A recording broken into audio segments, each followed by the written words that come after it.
Okay, let's unpack this. Welcome back to the deep dive. This is where we take the sources you give us and, well, we try to figure out what's really going on inside them. Hmm. And today, you've handed us something pretty intriguing, just a news briefing title.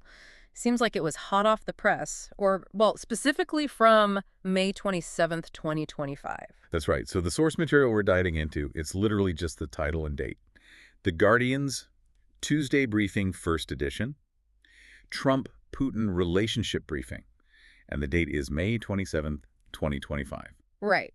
So our mission here isn't really about dissecting the content of that briefing itself. I mean, obviously, we don't have the details. We don't have the text. No. Exactly. So instead, we're doing a deep dive on the source itself. Like, what does the sheer existence of a first edition Tuesday briefing from The Guardian? On that particular date, late May 2025. Yeah, titled precisely Trump-Putin Relationship Briefing.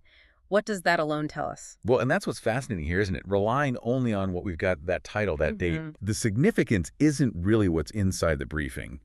Not for us today. It's the fact that a major global news outlet, the Guardian, Big one. they consider this relationship important enough to dedicate their lead morning briefing to it Right. on that specific date. Exactly. It's not just like a passing mention in some bigger world news roundup. No.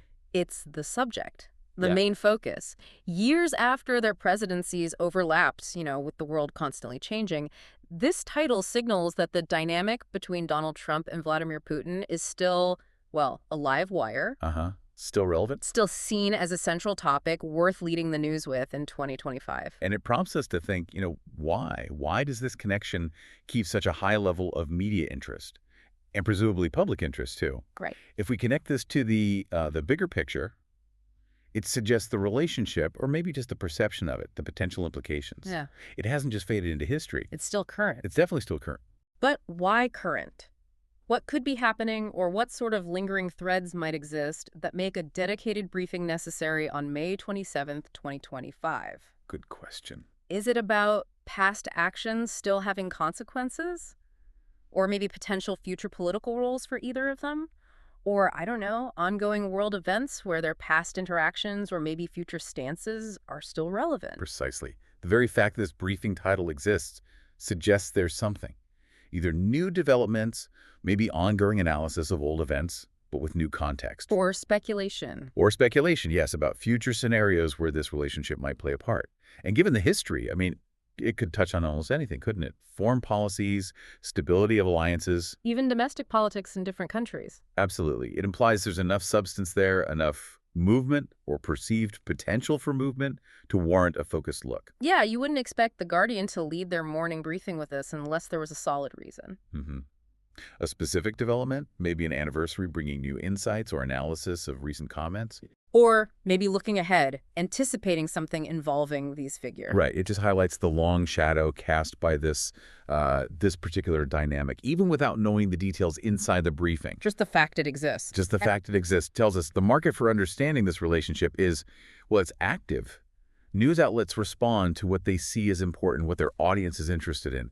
This title is a direct signal of that importance, that interest, still going strong in 2025. So the key takeaway from this source, then, the Guardian's briefing title from May 27th, 2025, is really just confirming the ongoing significant relevance of the Trump-Putin relationship in the global news cycle. Yes. The deep dive, in this case, it's all about the implication of the headline itself. And it raises, I think, an important question for you, the listener, to consider when you see news like this. Why? Why does this relationship between Donald Trump and Vladimir Putin keep popping up in major news briefings like this one on this specific date in May 2025? And what does that continued focus really tell us about the current geopolitical climate? Or just the state of global politics right now? That's definitely a thought to sit with. So our deep dive today, really into the significance of just a headline and what it signals about these enduring news narratives. Thanks for sharing the source with us. Glad to. We'll catch you on the next deep dive.